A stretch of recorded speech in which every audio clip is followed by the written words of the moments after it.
excuse me. No. At one point, you're saying that these don't apply to you because of your sovereignship, but then you cite a court rule that's saying exactly the opposite. I see that in your pleading. Wait a minute. Just let me listen. But all this other stuff that you filed, I don't know what you're talking about, sir. I have no clue. Well, and the alleged laws that you quote, and where's the corpus delicti? Because you can't injure a corporation state. You can't injure, and I got your Duns and Bradstreet number. Yes, you can. Listen. This sovereign citizen is facing jail time for driving with cocaine and breaking into someone's house. But wait, it gets dumber. He actually told the judge he lives there because he's a sovereign citizen of the land. I wish I were. Joking. This guy seriously believes laws don't apply to him because he once read a conspiracy forum. And he's dead serious. Stone-faced, full confidence, like he's the only sane one in the courtroom. Meanwhile, Judge Perkins is holding it together like a pro, but you can see it in his eyes. Why am I wasting oxygen on this man? So yeah, on a scale of 1 to 10, how dumb is this guy? Drop it in the comments. Now let's dive in and watch Judge Perkins absolutely shut this clown down. I don't think that you're going to entertain any offer from the city. I will say that the offer is pleading to 1 count of disorderly conduct, and I'll find you $200. I'm not contracted. I'm not going to contract with the city. Let me finish what I have to do. Let me finish what I have to do, okay? As far as the procedure is concerned. This is okay, excuse me. No. Let me finish and I'll answer your question. We're here on an arraignment for Mr. Reginald Linton L. On 1 count, entering without permission. That's entering dwelling without permission. That is ticket number U613222121, complaint number U613222121. The maximum possible penalty for that is 90 days in jail and or $500 in fine if you're found guilty of that. We're also here on complaint number U6132221 in violation of 38-11-2 of the City of Detroit Municipal Code. The other violation is 314-1 of the Municipal Code for the entering without permission. And then the possession of cocaine is in violation of 38-11-2. Both of them are punishable by maximum possible penalty of 90 days in jail and or $500 in fines. I'm going to enter a not guilty plea on your behalf, sir, and I'll set a $0 personal. I'm going to set a $0 personal bond. Do you want Ms. Hatcher to represent you, Mr. Linton L? No. All right. State your name for the record, sir. I'm not here to contract with you. I'm just here as a meeting of the minds to get this case dismissed because there's no corpus delicti. And I'm not a state, federal, corporate entity, ins legis, if you will. So my documents speak for themselves. And well, that's what I was talking then about. There's the matter. That's what I was there's talking the about. Matter. Right. There's the matter of infringement. All right. Are you done? Oh, proceed. Yeah, you said your documents speak for themselves, and that's what I was talking about. I spent the morning, part of the morning, reading all the documents that you provided, sir. And like I say, from what I can gather and from what I know about cases like this, you're trying to say that you're sovereign. The Constitution doesn't allow the city of Detroit or the state of Michigan to be able to police their streets and protect the health, safety, and welfare of their citizens. and that the laws that are codified under the state of Michigan and the city of Detroit do not apply to you. Is that correct? Well, the thing of it is, as it states here, if you read the document, as it states, I haven't harmed anyone. There's no corpus delicti. My going to visit someone. It is a corpus delicti. Where's the corpus delicti? They indicate that you have crack cocaine on you in the city of Detroit. And the last time I checked, crack cocaine is not legal to have in the city of Detroit. There's no doctor that's going to be able to give you a prescription for it. And this is the allegation that they made. Now, I'll tell you this. Well, I don't see any. Okay. No, go ahead. I love how the sovereign citizen suddenly starts listening, like the judge is finally making a good point. Yeah, jurisdiction is fake. Driving laws don't apply to me, but okay, fine. The crack charge. That one's kind of fair. It's like watching someone insist gravity's a hoax, then quietly admit the floor does feel a little solid. Today. Honestly, these courtroom philosophers always fold the second a real charge hits. Drugs, assault, tax evasion. 1 minute it's, I am not a corporate entity. The next it's, okay, but can I get time served? And the irony, they'll scream, I don't recognize the court's authority, right up until they think the court might rule in their favor. Suddenly it's, Your Honor this, and motion to dismiss that. The Constitution is not going to turn into a get-out-of-jail-free card just because you fell down a YouTube rabbit hole. But hey, maybe I'm wrong. Maybe crack possession is covered under maritime law. What do you guys think? Okay, I'll tell you this. One thing I will acknowledge, I will acknowledge that as for the EWOP ticket, he did state in his pleadings that he was allowed to come in this house. He was invited in this house, and the house was fully furnished, and he was invited. So I don't know. I do have some question about that. I also have some. That's what trials are for. Yeah, that's what trials are for, and he's made that. He's at least made that case and asked for the crack cocaine ticket. I don't know. Is there any way to determine that it was actually crack cocaine? So those are issues that I have with the case. But as far as what you're filing, I really, the stuff that you've put together, it seems like you've taken a lot of time with it, but you're also kind of contradicting yourself in your own pleadings when you cite the Michigan Court Rule 2.02b that allows me, and it says that I can take judicial notice. And particularly in that document, it says, when discretionary, a court shall take judicial notice without request by a party of one, the common law,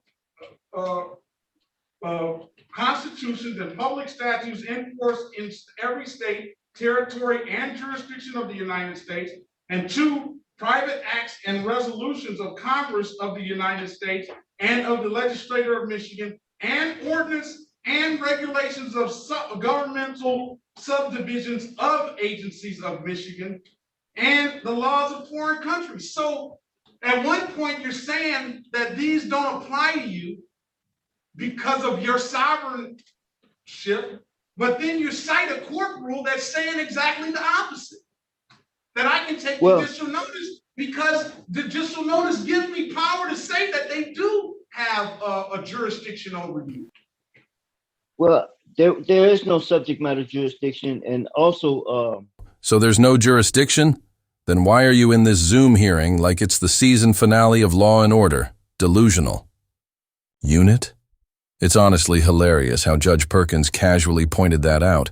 You're literally using the legal system to argue the legal system doesn't exist. That's like suing someone to prove lawsuits aren't real. And I don't know about you guys, but if I truly believed the Constitution didn't apply to me, I probably wouldn't be quoting case law like I earned my law degree from Facebook University. The wildest part? If this guy had even one legitimate citation proving the court lacked jurisdiction, we might actually have a conversation. But nope, we just get another rant about admiralty law and gold fringe on flags like he's solving the Da Vinci Code. In traffic court, these folks scream about their rights, but forget that showing up to court at all means they're recognizing some kind of system. Otherwise, wouldn't you be off-grid somewhere, charging your flip phone with crystals and harvesting rainwater for legal immunity? Again, I'm gonna go back a little bit. Going to this home where the guy unlocked the door and said what he stated. Now, I went there to actually go. Now, I don't want you to, listen, car. let me stop you right now. I don't want you to state anything that may implicate you, right? Incriminate you. I don't want you to state anything that, because now is not the time to defend yourself against those charges. I'm just saying that I see that in your pleading. Wait a minute. Just let me listen. I see that in your pleading, and on its face, then I probably would agree with that. You know, if you go if somebody invites you to a home and it's fully furnished, it doesn't look like it's it looks like they own it and live there. I don't know. On its face, that sounds like a good argument in your behalf. I don't know what the police are going to say. I don't know whether they have the ability to say that this property was not theirs, the person that you claim it was. But for the most part, I thought the argument would be a pretty good argument. But all this other stuff that you filed, I don't know what you're talking about, sir. I have no clue. Well, you need me to elaborate? Exhibit 1. I mean, well, like I say, Exhibit 1 is an authenticated birth certificate. Exhibit 1 is an authenticated birth certificate. That's actually expatriation. Exhibit 2. Hey, what is that? Say that again. Expatriate. Expatriate. What? And give me your understanding of what that means. Well, in other words, I own what you would be going after, which is my estate. I am the beneficiary. Let's go to that. Let's go to that portion. I read that portion, right? And you filed a document with the county with the Wayne County Register of Deeds, and in this document it says estate conveyance deed, and this goes back to October 14th, I guess, of 2014. It looks like, or 2019, wherever that is, and it says that by first party grantor Reginald Ray Linton estate, a foreign estate whose original address is 814 Jefferson Avenue, Memphis, Tennessee, to second party grantee Reginald Linton L., a indigenous man, secured party whose mailing address is a mailing address I'm going to say on the record. And then it kind of goes through what you're conveying, and it gave some consideration. Well, first of all, I'm looking at it like this. All right, are you saying that I'm conveying my estate of 814 Jefferson Avenue? Or because when I look at this conveyance of a deed, that means you're conveying some property to somebody. And then if you're looking at it, if I take what I believe you're trying to say, is you're trying to say I conveyed Reginald Linton estate to Reginald Linton L. Correct. But when you say that, then we're just saying, hey, Reginald Linton L can't go in the house without permission and can't have crack cocaine on him. And I can go around and around and give it to you like it is. This is exactly what I'm talking about.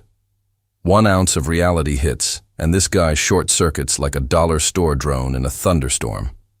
He claims he could argue all day, But it doesn't matter if every argument is built on unicorn dust and conspiracy TikToks. The judge dropped a clean, logical point, and this dude just blinked like he forgot his script halfway through the performance. And here's the kicker. If you believe you have the power to kick people out of your house for whatever made-up reason, then why can't a judge, or literally anyone else, boot you with the same logic? That's the sovereign citizen special. Demand all the power, dodge all the consequences. Like Karens who scream, "I know my rights," until they're the ones getting cuffed. Let's be real. If belief alone could make laws disappear, the internet would have already manifested their way out of student loans and parking tickets. But I'm not gonna spend too much more time on it. I'll let you state but because this hasn't been responded to by the city. And then let me just go through some other stuff that I said. You got to document United States Department of State to all to whom this presents shall come. Greetings. I certify that the documents hereunto annexed is under the seal of the state of Tennessee, and that such seal is entitled to full faith and credit. Okay, I mean, are we talking about your birth certificate? That's full faith and credit. But you're not referencing any of these documents under the seal, so I don't know what you're talking about. Then you provide me with I had did you go ahead.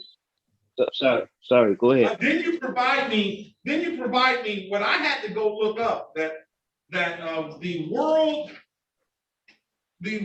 political asylum card and the world government of world citizens card. So I go to their website and I looked it up.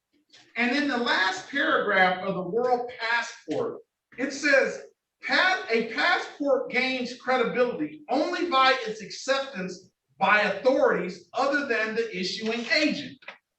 So that in of itself, for this passport to be authentic and people support it and recognize it, the other people beside the world passport people have to be able to say, I recognize that as an authority. And I don't know if the government of the United States recognizes this as any authority. As far as I use it to get into the federal building to take care of certain issues. And as far as the document you were speaking in terms of the Department of License and Regulatory Affairs, there was a diligent search done on my name to show that there's no liability or no corporate entity that has been registered under me. And the other issue is with all what you have before you is because, well, yeah, courts are operating under federal debt collection procedure, and all officials, federal and state. I don't know where you get that authority and where you say that. You haven't cited that in your brief at all, and I don't know that to be true. I know that the courts are operating. I know it. You say the court is operating under the Constitution? Yes. So if you're operating under the Constitution, why is there an Admiralty statutory maritime flag behind you? I didn't get that. What did you say now? I said, if you're operating under the Constitution, why is there a statutory maritime flag behind you? A statutory maritime flag. Yeah, that flag that you have behind you is a flag that actually belongs out at sea. So that's Admiralty Maritime, and the alleged laws that you quote and preside over your Michigan citizens with are statutory and codes. Right. They're not common law. Wait until this guy finds out the Constitution literally gives states the power to govern their people. That's the entire point of the 10th Amendment, my guy. But even if he stumbled across that fact on a conspiracy blog, he'd probably just call it a deep state SCOTUS psyop and go back to arguing with his microwave. These sovereign citizens don't live in reality. They live in the blooper reel version of it. It's less freedom fighter and more legally confused mall Santa. Personally, once someone breaks into a house, that whole I'm a free traveler on the land fantasy kind of collapses. Especially when you're caught trespassing on someone else's land. And honestly, it's kind of sad. A lot of these folks seem mentally unwell, getting their legal advice from YouTube comment sections and Reddit threads written by people with usernames like Lawman420. Here's a legal fact most of them miss. Once you're physically in a state, that state has jurisdiction over you. No magic phrases, no fake documents, no I do not consent cheat codes are going to change that. This isn't Skyrim. You don't get to glitch out of a B&E charge by yelling, I'm a private citizen. They don't have to be common law. They've been codified. If you read the whole Constitution, the 14th Amendment gives the states the power to codify their laws. All right, so Mr. Linton L, today is only the date and time for arraignment in the matter. So, right. I want to, if you don't mind, I want to leave here again. Leave. I don't want to see you with no clothes on, sir. Go ahead. Okay. Exhibit 5 is a certified document from the Library of Congress, where there was an act to provide for a government for the District of Columbia, and which happens to be a municipal corporation, which happens to be where you are, a municipal corporation. Now, the document that you stated about the United States of America, United States is given full faith and credit and so forth, is where a legal search was done by my name. And see, I'm not my name. My name was given to me to distinguish me from you and so forth. So if you go and look at, I think it was Exhibit 5 with my identification on it, states that Memphis, Tennessee Republic. It says nothing about a District of Columbia or private or municipal corporation. I wasn't born in a corporation. So there's the subject matter jurisdiction. And here's the proof that I'm not a ens legis, if you know what that is off the top of your head. You might have to go research that too. That's a creature of the law. See, legally, you guys can do what you do, but how much lawful it is, as you state that you operate under the Constitution. Well, if you go back and look at my signature on my identification, UCC 1-308, not to be compelled to perform under any unbilled contract that I haven't entered into without knowledge and knowing of all said contract. And I don't have a contract with you guys or the state of Michigan. And well, again, you said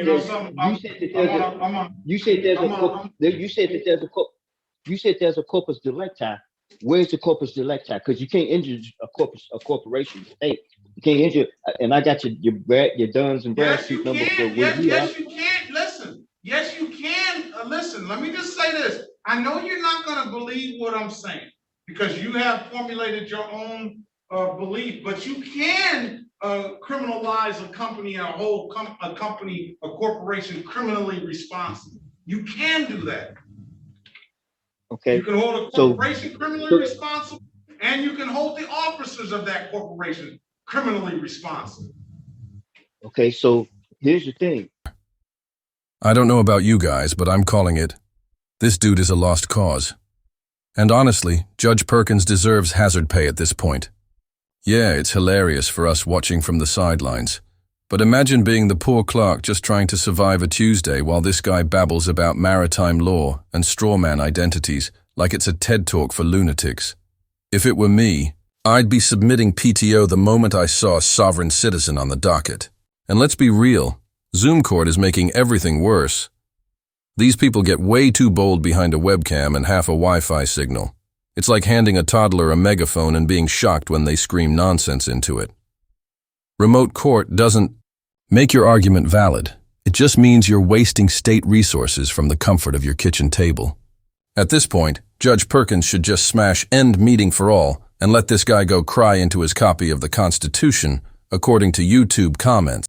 That officer, which is not an officer of the court, issuing out contracts for me to engage with your municipality, and him issuing a contract, he don't have a right to issue no contract to me for me to engage with you. And then, as a matter of fact, that's why I quoted in here in the affidavit. That's why I quoted in the affidavit on page number 4.